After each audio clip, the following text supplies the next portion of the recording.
In the busy commercial city of Aba, where traders shouted prices from sunrise to sunset and ambition filled the air, lived four young people whose lives would soon intertwine in unexpected ways. Amaka was known for her beauty and intelligence. She worked at a small bank, always dressed neatly, her head held high. Many admired her, but she guarded her heart carefully.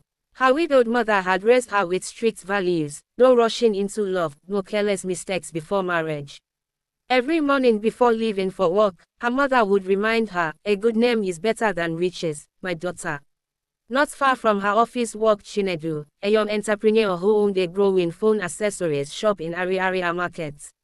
From a small wooden table, he had built his business step by step into a proper shop.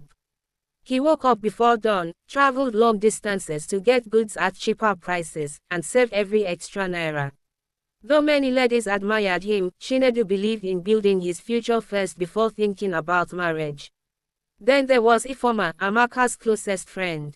Unlike Amaka, Ifeoma was carefree and believed life should be enjoyed fully before marriage. She loved outings, attention, and the lively nightlife Aba offered. Her laughter was loud, her fashion bold, and her presence impossible to ignore. Her boyfriend, Emeka, was a graduate still struggling to find stable work. He loved her deeply, but the pressure of not being financially stable made him insecure. One evening, Ifeoma convinced Amaka to attend a birthday party. "You can't keep living like a church mommy," she teased, dragging her along. At the party, music filled the compound, laughter echoed, and people danced under bright colorful lights. Plates of food moved from hand to hand, and the smell of fried meat filled the air. That night, Amaka met Chinedu for the first time. Their conversation was different from the usual shallow talk she received from men. Chinedu spoke calmly about his struggles, his dreams, and how he planned to expand his business. Amaka listened, impressed by his discipline and maturity. He didn't rush her or pressure her. Instead, he respected her space, and that alone made her comfortable. Meanwhile, Ifeoma and Emeka stood in a quiet corner of the compound, their voices low but tense. "You're always out," Emeka complained. "You don't even think about how people see us. And what have you done to improve our lives?" Ifeoma fired back. "You just sit and complain." Their love, once sweet and full of laughter, had begun to crack under the weight of expectations, pride, and frustration. As weeks passed, Amaka and Chinedu grew closer. They started meeting after work, visiting each other's families, and discussing their future. They set clear boundaries and respected each other deeply.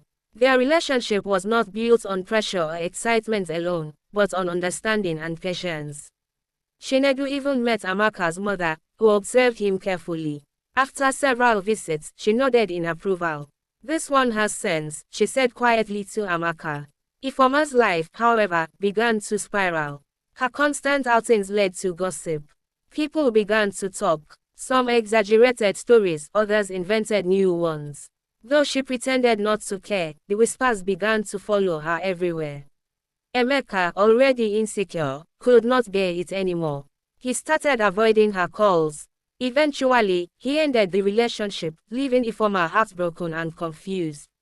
One afternoon, under the quiet shade of a mango tree, Ifeoma visited Amaka in tears.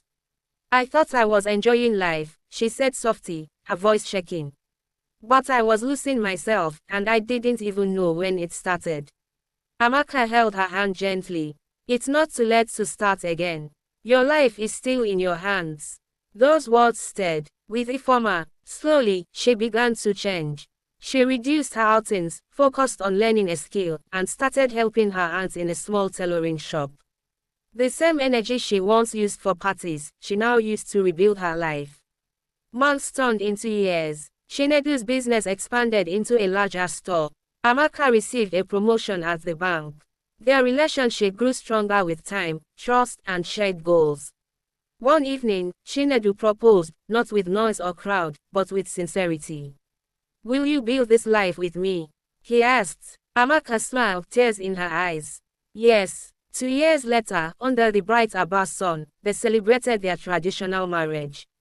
The sound of drums filled the air, dancers moved joyfully, and traders paused their activities to watch the celebration. It was not just a wedding, it was the result of patience, discipline, and wise choices.